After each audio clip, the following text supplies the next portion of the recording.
Saudara, ada banyak hal yang Tuhan rindukan atas hidup kita. Saya ulangi, ada banyak hal yang Tuhan rindukan atas hidup kita.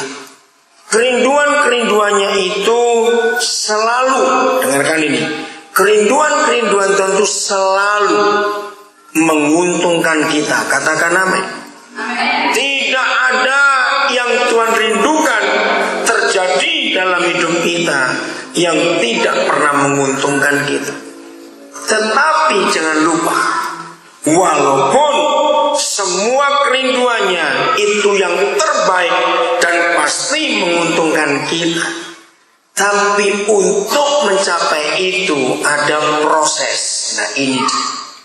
Dan semua proses yang dia kerjakan dalam hidup kita itu selalu dan pasti bertentangan dengan keinginan daging kita. Kira-kira ya atau tidak? Semua kehendak Tuhan kita, semua kehendak Tuhan kita itu pasti bertentangan dengan kedagingan kita. Itu pasti. Nah, inilah masalah dalam hidup kekristenan kita. Kita tahu bahwa apa saja yang Tuhan rindukan terjadi atas hidup kita itu pasti dan selalu yang terbaik dan pasti selalu menguntungkan kita. Tapi ini dia, untuk mencapai itu harus lewat proses. Nah, semua proses yang Tuhan sediakan buat kita untuk mencapai kerinduannya itu selalu berlawanan dan bertentangan dengan keinginan daging kita. Di sini banyak orang Kristen yang kecewa dengan Tuhan. Di sini banyak orang Kristen yang suka menyalahkan Tuhan karena tidak mengerti yang Tuhan maksudkan.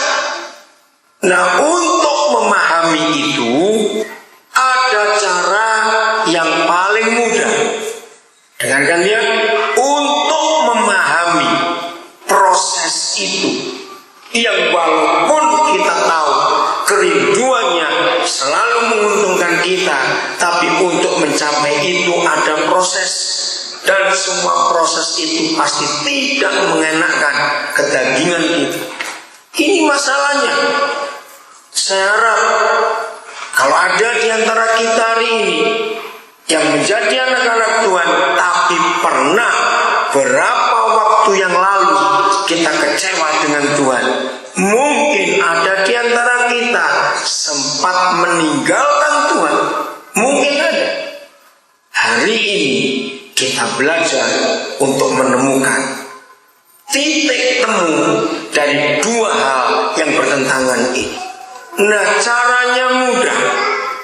Hanya satu cara saja, yaitu seperti hubungan orang tua dengan anak-anaknya dan hubungan anak-anak dengan orang tuanya.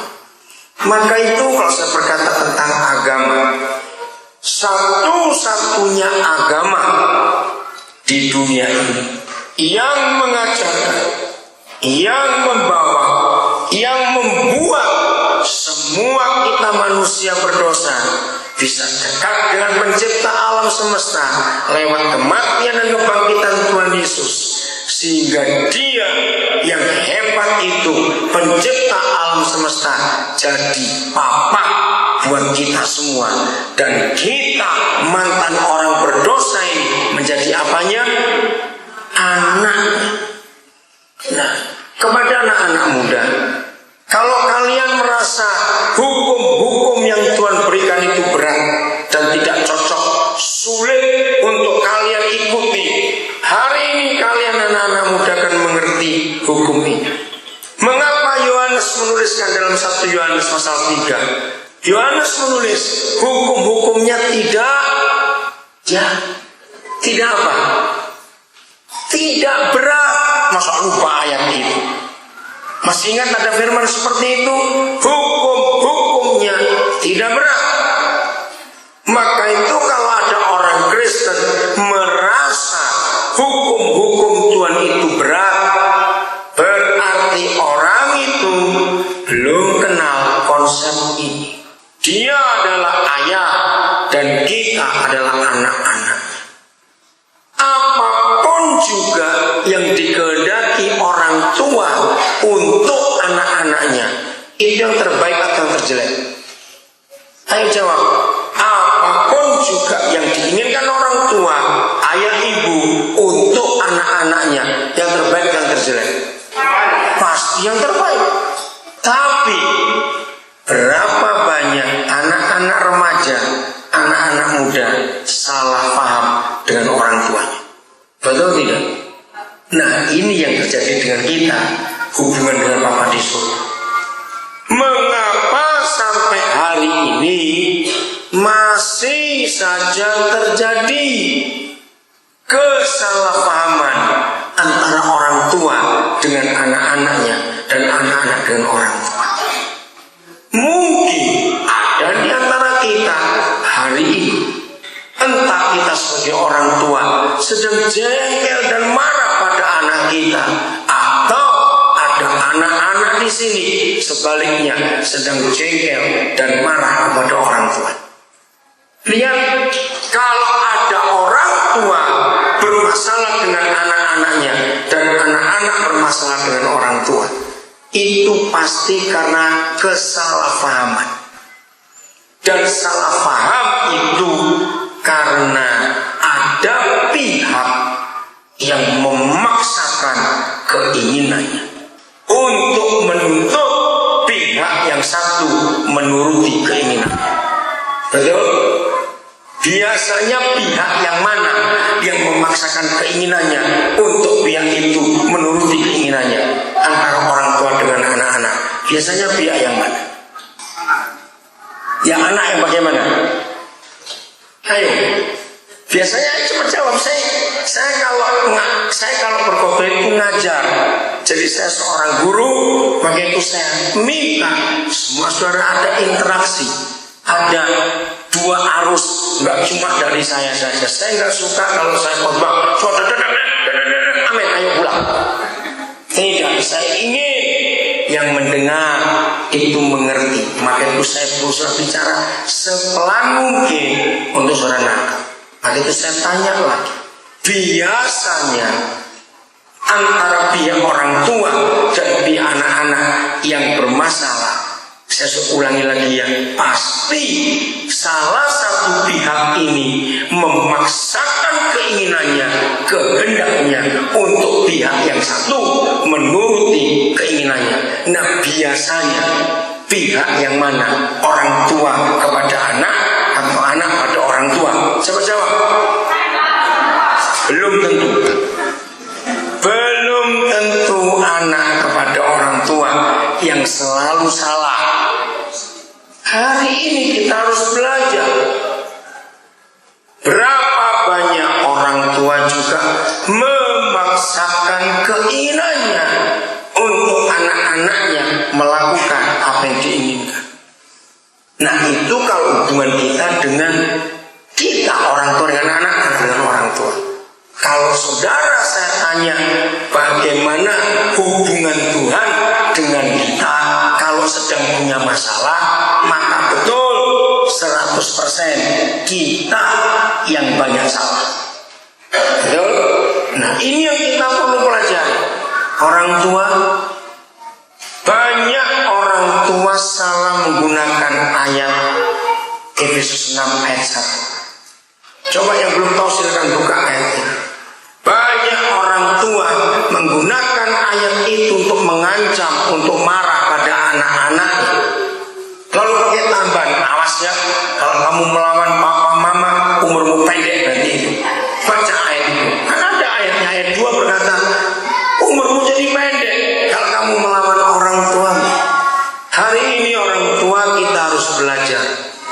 Ada satu kata yang sering orang tua lupakan di ayat 1 Efesus 6. Coba semuanya lihat. Suruh apa? Ayo baca sama-sama. 1, 2, 3. Hai.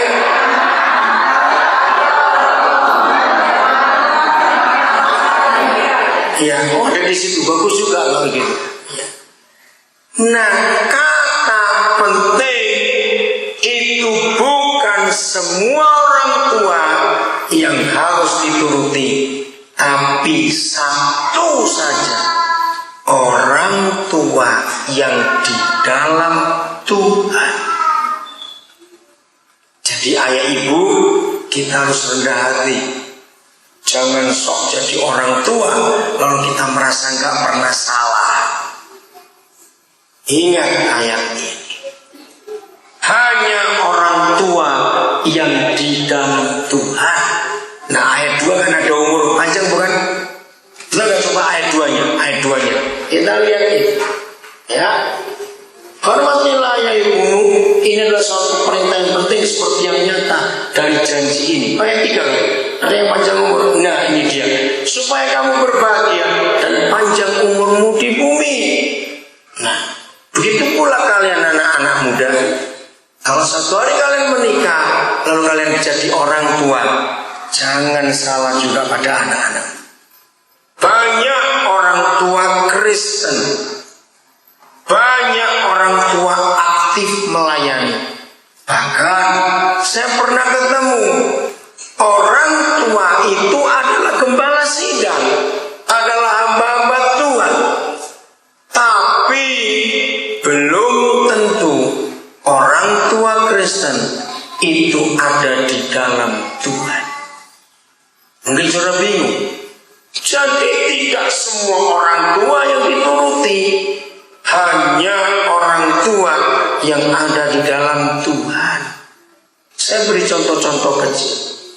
Saya tidak tahu, mudah-mudahan tidak ada di jemaat ini. Salah satu anak kita misalnya, Tuhan ketemukan jodoh. Ternyata calon istri atau suami anak kita itu orang miskin. Misalnya, saya beri contoh ini ya, dan tidak harus begitu. Lalu kita sebagai orang tua ingin anak kita dapat orang kaya. Lalu kita tentang hubungan ini. Maaf, kalau ada orang tua Kristen seperti ini, pasti mereka dua tidak di dalam Tuhan, tapi di dalam duit. Betul tidak? Di dalam uang. Sebab pikirannya adalah materi. Nah, saya harap contoh ini kita mengerti. Anak-anak, saya ulangi lagi. Apapun maksud kami orang tua, itu tetap yang terbaik untuk anak. Saya beri contoh kembali tadi.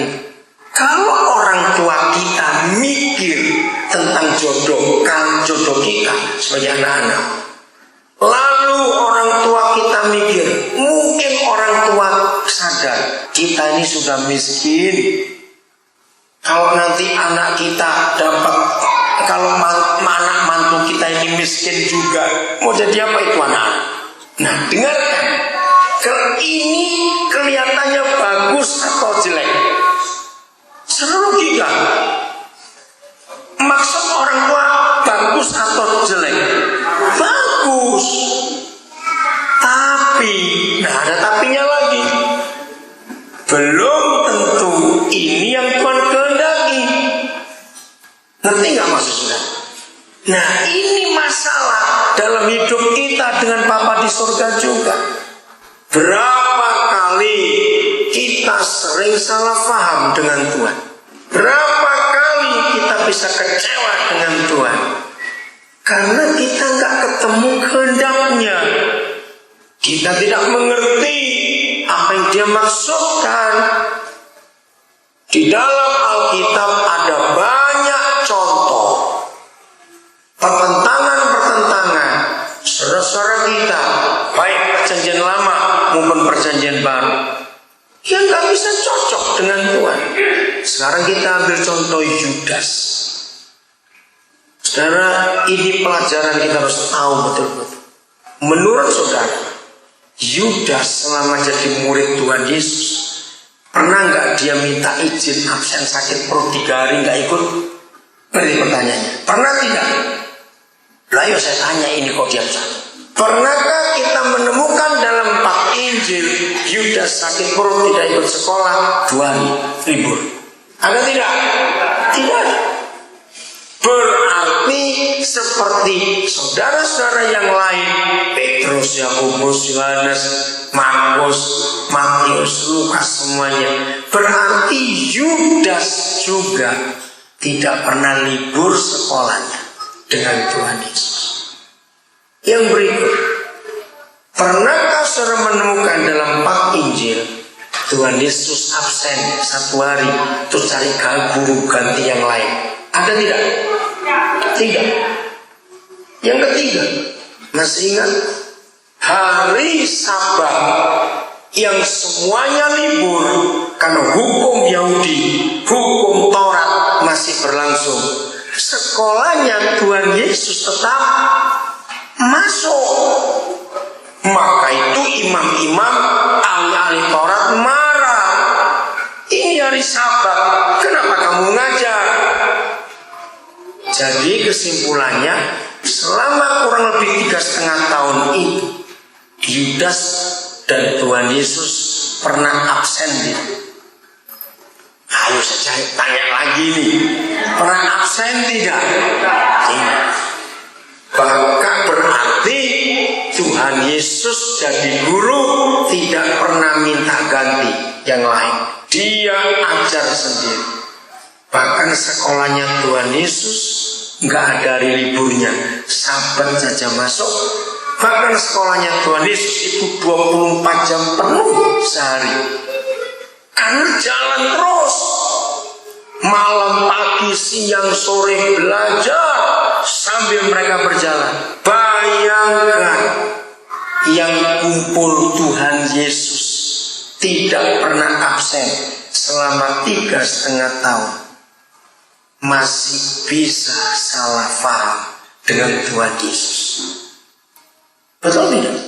Yudas salah paham nggak dengan Tuhan Yesus? Salah paham. Malah dia kecewa sampai berani jual gurunya. Sampai hari ini di negara manapun juga nggak pernah terjadi ada murid jual gurunya. Loh betul tidak? Nggak ada di negara manapun juga. Ini murid kurang ajar betul, gurunya dijual. Dan itu terjadi. Bayangkan kalau Tuhan Yesus saja bisa disalah ngerti oleh Yudas, apalagi kami manusia yang mengajar saudara, pasti bisa lebih banyak salah pahamnya. Ngerti maksud saya ini saudara? Nah itulah bukti yang diajar langsung oleh Tuhan Yesus bisa salah. Ini masalah yang kita harus tahu. Mengapa Yudas bisa bermasalah sefatal itu?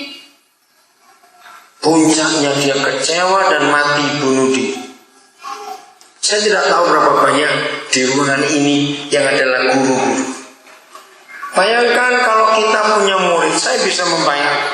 Saya seorang pendidik. Saya akan hancur betul-betul hidup saya kalau tiba-tiba salah seorang murid saya itu matinya bunuh diri. Saya akan merasa gagal jadi guru. Betul tidak? Ngajar apa saya ini sampai murid ini mati bunuh diri. Bayangkan. Yang diajar langsung oleh Tuhan Yesus bisa seperti itu, apalagi kita yang gak pernah jumpa langsung dengan Tuhan Yesus.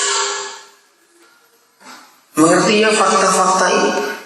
Maka itu kalau kita pribadi tidak punya pergaulan yang akrab dengan Bapa di surga, kita bisa sering salah paham dengan dia. Karena keinginan dan kehendaknya yang terbaik itu selalu bertentangan dengan kedagingan. Maka itu ingat, satu-satunya pergumulan, peperangan, perjuangan hidup Tuhan Yesus satu-satunya, sampai keringatnya bercampur darah. Saya tanya kepada saudara, Yesus berjuang, perang, dan bergumul dengan apanya? Sampai keringatnya bercampur darah. Apa yang dia doakan saat itu? Ayo, yang lain jawab. Apa yang dia doakan? Saya sudah ngomong sampai keringatnya bercampur darah. Dia berdoa untuk apanya? Ayo, gak usah ragu-ragu. Iya apa? Bentuknya bagaimana doa? Coba saya ingin ada suara yang jelas. Ayo, iya, gak usah ragu-ragu yang lain. Anak-anak muda, kau harus tahu kebenaran ini. Apa yang dia gumulkan sampai keringatnya bercampur darah? Bukan murid-muridnya. Dia gak berdoa untuk murid-muridnya. Ayo, yang sampai keringatnya campur darah itu loh, cuma sekali ditulis di Alkitab. Dia bergumul untuk apanya? Apa yang jelas? Ya, keinginannya diapakan? Diapakan keinginannya? Betul, kehendaknya itu loh, doa itu. Sebenarnya Kristen baru berapa hari sih kok nggak ngerti ayat itu? Itu kan ayat terkenal sekali. Pergumulan yang luar biasa, cuma sekali. Tuhan Yesus gak pernah bergumul, aduh Tuhan besok aku makan apa? Enggak. Dia tidak pernah berjuang untuk kekhawatirannya, tidak ada. Cuma satu yang dia berjuang, dia gumulkan sampai keringatnya bercampur darah, yaitu melawan kehendaknya sendiri, keinginannya sendiri. Dengar, bayangkan kalau Yesus yang adalah Tuhan. Dia Tuhan atau bukan? Jelas. Dia yang adalah Tuhan itu harus berperang menaklukkan keinginannya sendiri. Apalagi kita manusia berdosa ini harus lebih kuat peperangan kita, lebih besar pergumulan kita untuk melawan kehendak daging kita sendiri. Saudara ngerti ya? Jadi sumber masalahnya di bagian ini. Ketika kita tidak bisa menaklukkan keinginan dan kehendak kita sendiri. Seorang hamba Tuhan, dia sudah meninggal, namanya Pendeta Yesaya Sunarso. Saudara, dia guru saya dan saya hormat betul pada dia. Dia mengajar begini. Ketika seorang anak Tuhan berkata, aku mau, aku ingin, dan aku harus, maka Pendeta Yesaya Sunarso berkata, detik itu juga Tuhan tidak maha kuasa. Seluruh kekuasaannya runtuh. Saya bingung, kenapa? Ketika dia terangkan, saya baru sadar. Begitu dengar semua kita anak-anak Tuhan, ternyata Tuhan kita tidak maha kuasa. Sebab ada satu bagian yang Tuhan tidak bisa lakukan. Ketika kita ngotot dan memaksa untuk keinginan kita lakukan. Dan itu sudah terjadi di Taman Eden. Coba renungkan. Ini logika anak-anak. Waktu saya masih kecil, saya pernah berpikir seperti itu.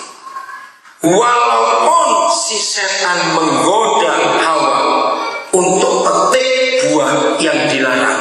Dengar ya, walaupun.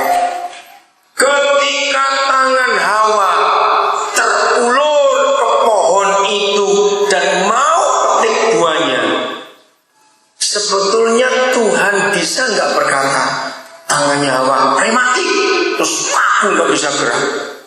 Coba bisa tidak? Saya tanya, bisa tidak Tuhan buat gitu? Sangat bisa. Kalau setan aja bisa buat orang stroke lalu lumpuh, bisa tidak Tuhan buat Hawa lumpuh hari itu, langsung lemas terus jatuh begitu. Nah, tapi Tuhan mau tidak? Berarti yang menang siapa itu? Tuhan atau Hawa? Hawa yang menang.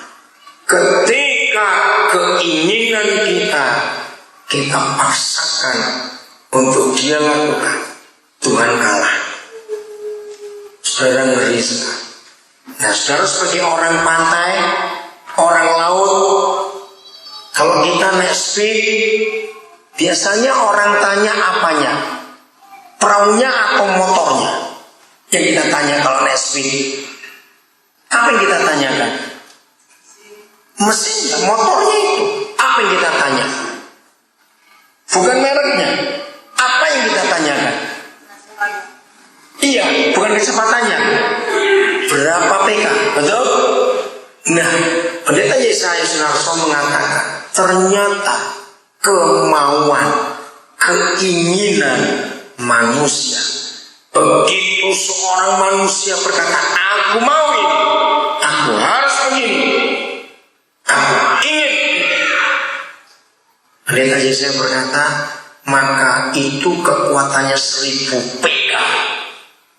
Bisa bayangkan, seorang naik speed mungkin 80 PK, kencangnya seperti apa ya?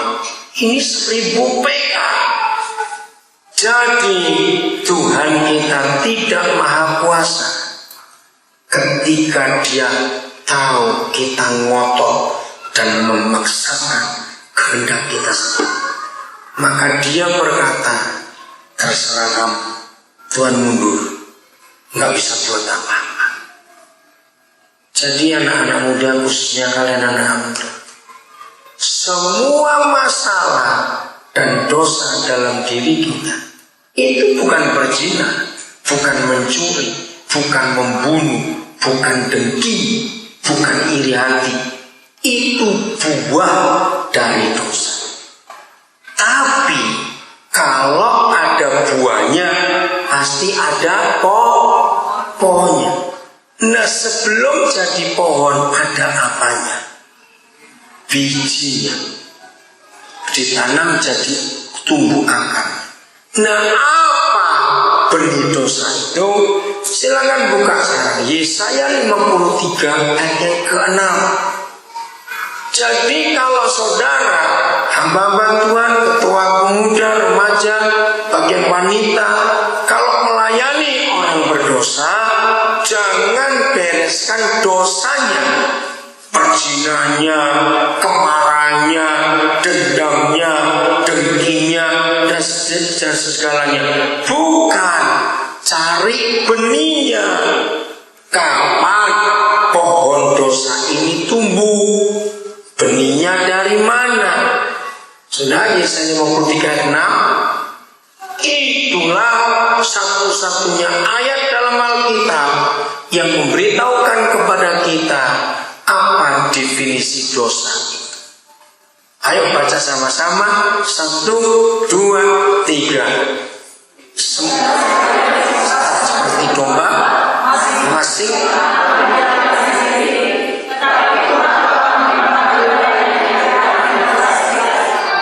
Nah, perhatikan kata penting. Kita sekalian sesat seperti domba, sebab kita masing-masing ngapain? Nah, mengambil, memilih, memutuskan, menginginkan, melakukan jalan kita sendiri, memaksa keinginan kita yang kita lakukan. Ini benih dosa. Baru nanti bentuknya apa? Bisa perzinahan, bisa pembunuhan, bisa pencurian, dan sejenisnya. Tapi masalahnya pada dasarnya adalah masing-masing kita ngapain? Mengambil jalannya sendiri, bukan jalan Tuhan. Nah, masih ingat Yohanes 14 ayat 6. Tulis itu siapa? Akulah jalan dan kehidupan dan kebenaran. Dan lihat yang pertama, Yesus Tuhan kita, Dialah jalan. Tapi ketika kita memilih jalan kita sendiri, berarti kita keluar dari jalan yang benar. Siapa jalan sesungguhnya? Tuhan Yesus. Kita keluar dan memilih jalan, mengambil jalan kita sendiri. Suami istri yang rajin bertengkar. Enggak enak betul rajin kok bertengkar. Ada tidak suami istri rajin bertengkar? Hanya, bukan cuma ada. Nah, hari ini suami istri yang rajin bertengkar, tetangga itu sampai nggak perlu punya radio. Ngerti maksudnya? Karena tetangga Kristen satu ini ribut tiap hari, itu radio rusak. Maaf saya beri contoh. Saudara, kalau kita suami istri tiap hari rajin bertengkar, anak-anak kita jadi korban. Itu pasti 100%. Kalau suami istri, ayah ibu rajin bertengkar atau sering bertengkar, maka dua orang itu menciptakan neraka di rumahnya. Karena ada api di rumah, anak-anak gak ada yang betah tinggal di rumah. Anak-anak yang tidak pernah betah tinggal di rumah, mereka pasti keluar rumah. Betul? Nah, ini yang penting. Jawab pertanyaan saya. Kira-kira yang dibuat anak-anak yang melarikan diri dari rumah karena ada api di rumahnya, dan api yang menciptakan ayah ibu, maka di luar rumah anak-anak itu lebih cenderung berbuat yang baik atau yang tidak baik? Jelas tidak baik. Dan itu 100% pasti negatif. Jadi kalau jumlah anak-anak nakal yang di jalan-jalan, yang di terminal, yang di pelabuhan, yang di pasar, jangan salahkan anak-anak itu. Cari orang tua mereka dan orang tua itu yang menyebabkan anak-anak jadi seperti itu. Semua anak mencari ketenangan, ketentraman, kebahagiaan, ya atau tidak? Semua anak merindukan itu. Maka itu kalau ayah ibunya dipakai setan di rumah, walaupun Kristen. Maaf Bapak Gembala, saya ceritain. Saya pernah jadi gembala 13 tahun. Dan selama 13 tahun saya jadi gembala, maka ukuran yang saya pakai bagi semua anggota jemaat adalah itu. Saya tidak pernah terlalu mengabsen jemaat ini rajin datang atau tidak. Tapi saya langsung menilai di rumah. Saya buatkan jemaat itu tabel, dan saya minta anak-anak ikut mengawasi orang tuanya ngisi betul atau tidak. Tabel yang saya berikan kepada jemaat saya waktu itu adalah berapa kali 1 minggu bertengkar. Karena itu penilaian. Terus anak-anak saya minta ikut menyetujui untuk ngecek papa mamanya ngisi jujur atau tidak. Kalau tabel itu dibawa ke saya, maka kami punya tim untuk menolong rumah tangga itu. Karena itu yang penting. Maka itu taklukkan keinginan kita. Jadi kalau ada suami istri rajin bertengkar, pasti dua-duanya sedang melakukan keinginannya masing-masing. Kalau suami istri, kalau ayah ibu tahu siapa dirinya untuk anak-anaknya, maka orang tua nggak akan ada egois sehingga bertengkar maunya sendiri saja. Jadi anak-anak yang jadi jahat, Anak-anak yang jadi narkoba, jadi pencuri, berzina, maaf, pasti mereka nggak ada tempat yang nyaman di rumah. Anak-anak kalau pulang sekolah sudah ketakutan dulu kalau sore-sore ayah ibunya pulang, karena mereka tahu nggak lama ini pasti bertengkar. Anak-anak saya ingin lari dulu dari rumah. Siapkan makanan-makanan yang enak dan mewah. Tapi kalau ayah ibu tidak harmonis, makanan itu nggak akan nikmat buat anak-anak itu. Jawab iya atau tidak? Tidak akan nikmat. Karena yang mereka inginkan adalah senyum gembira orang tuanya. Nah itu saya punya pertanyaan klasik kepada anak-anak untuk orang tua, supaya orang tua nggak ngotot melakukan kehendaknya sendiri, tapi kehendak Tuhan. Nah itu tolong Bapak Ibu Gembala buat penilaian. Begini saya tanya pada anak-anak. Om tanyanya, kapan terakhir kali kalian lihat papa mama makan bersama? Ayo jujur.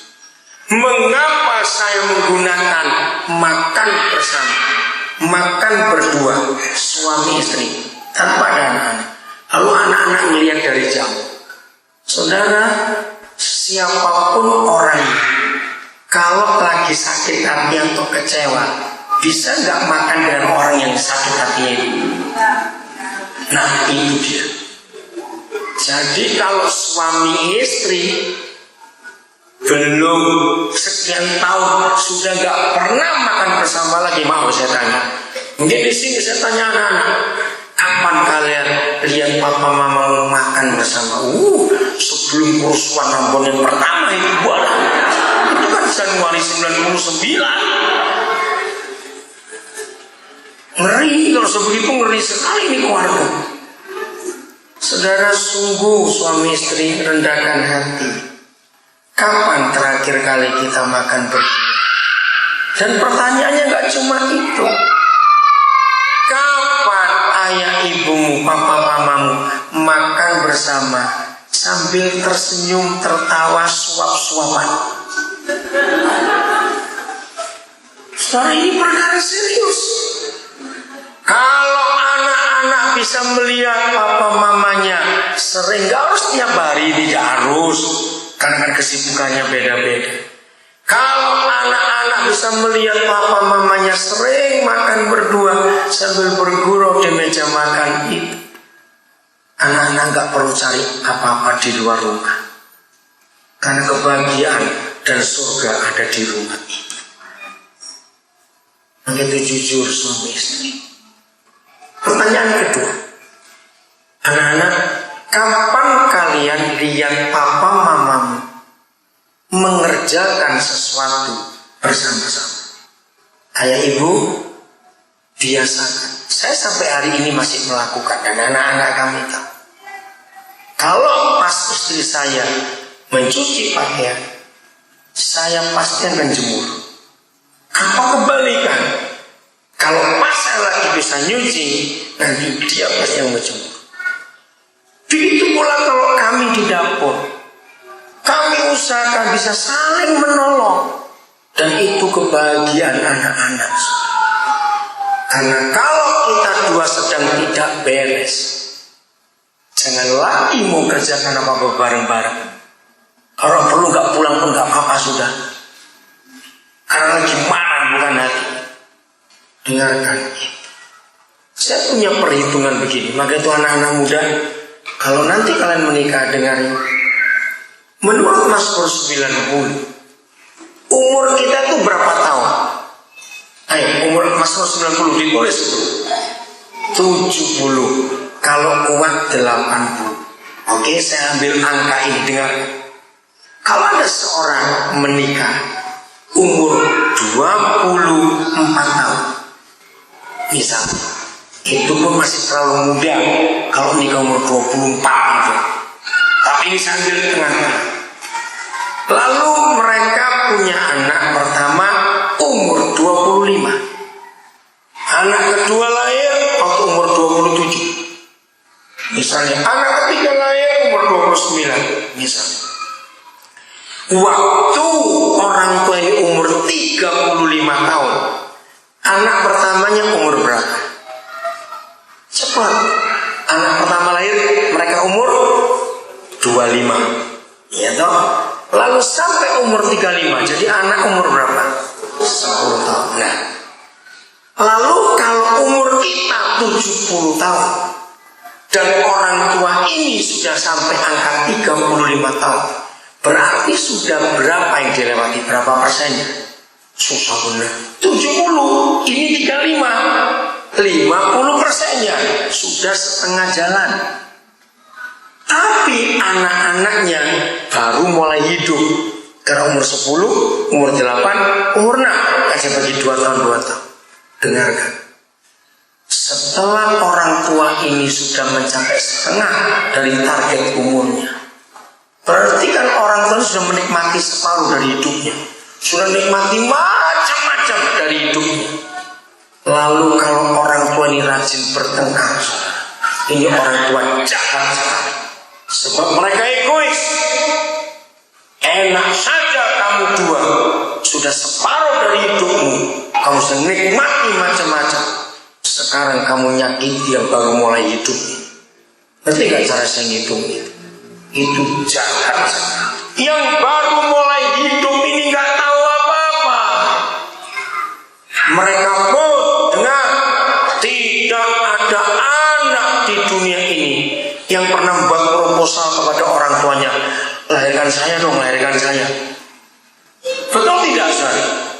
Tidak ada seorang pun anak di dunia ini yang pernah minta untuk dilahirkan jadi anaknya dua orang itu.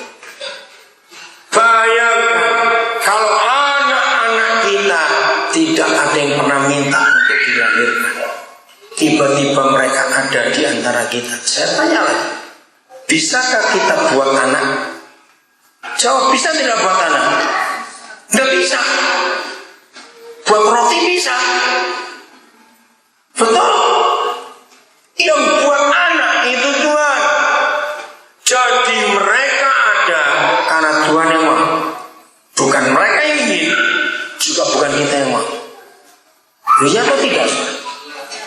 Maka itu kalau mereka tiba-tiba ada, lalu kita sakiti mereka, itu sakitnya dalam sekali, dalam sekali. Ngerti nggak maksudnya?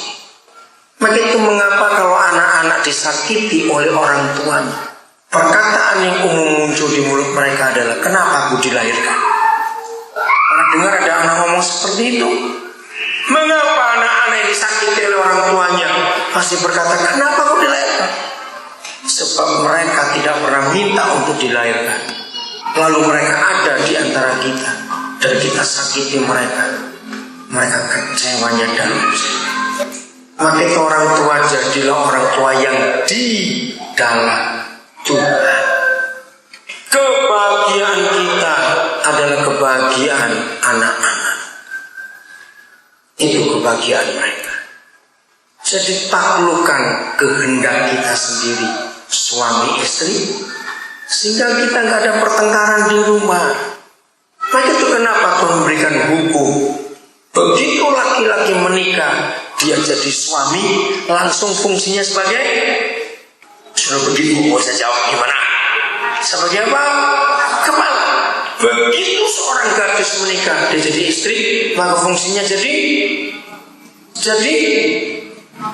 loh, ini loh, tubuh. Susah sekali.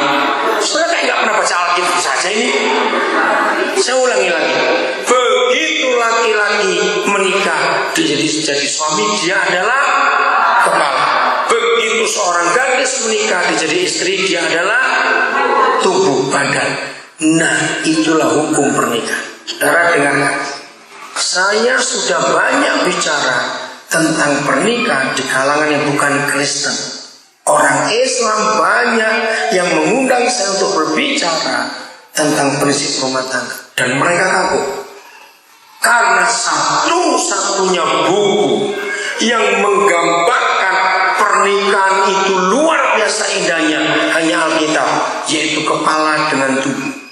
Di agama apa saja dan di buku apa saja tidak pernah ada tulisan bahwa orang menikah itu kepala dengan tubuh. Dan ini harus kerjasama. Saya beri ilustrasi dua hal. Kalau saudara orang pantai, orang laut, satu-satunya alat transportasi yang pengemudinya cuma satu, itu adalah kapal. Betul? Pesawat berapa pengemudinya? Harus dua, nggak boleh satu. Saya pernah mau pulang ke Nabili dari Jakarta, naik Lion berangkatnya 1:30, pasti capek. Pesawat belum berangkat, saya sudah tidur.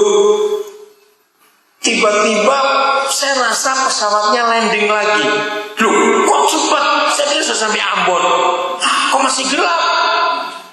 Ternyata balik lagi ke Cengkareng. Saya tanya ke sebelah, kenapa? Oh, pilotnya sakit perut. Saya pikir dia guyon. Betul. Lalu ini kembali lagi, harus cari pengganti co-pilot. Terus akhirnya betul saya dengar diumumkan, suruh tunggu, harus cari co-pilot yang bisa dipanggil. Kan lama sekali manggilnya ini. Jam 4 baru berangkat sudah. Dan kurang ajarnya Lion, nggak dikasih minum, nggak dikasih makan. Setelah begitu, kurang ajar betul pesawatnya. Jadi jam segitu saya tutup semua itu di bandara, nggak ada yang buka. Jadi jam 4 kami baru berangkat, itu jam 6-nya sini. Hampir 9:30 kami baru tiba di Ambon. Nggak sempat beli makan, karena penumpang yang kena bir kayak mana, langsung dijemput di bawah tangga, langsung naik pesawat aja. Saya bilang kurang ajar lagi, nggak dikasih makan, dikasih minum, langsung berangkat. Saudara bisa bayangkan diturun kayak mana, cuma ada salah. Ngerti ilustrasinya enggak? Di situ belajar pesawat gak mungkin berangkat kalau nggak ada co-pilotnya, ada dua orang. Naik bis juga sama, ada sopir cadangan. Kalau di Ambon saya nggak ngomong kereta api karena nggak tahu juga, jangan marah saya ngomong. Satu-satunya alat transportasi yang pengemudinya cuma satu adalah kapal. Maka itu lihat hukum internasional. Kalau kita hadir di suatu pernikahan dan memberi ucapan selamat kepada pengantin, biasanya kita bayangkan mereka itu naik apa, mengarungi kehidupan rumah tangga baru. Kita pakai ilustrasi apa? Bahtera kehidupan. Pasti bayangannya naik kapal. Kenapa kita gak pernah nulis kalau memberi ucapan selamat sejahtera naik bis? Gak ada. Atau naik pesawat juga tidak. Pasti kapal, saudara. Itu hukum internasional. Jadi gak usah kapal.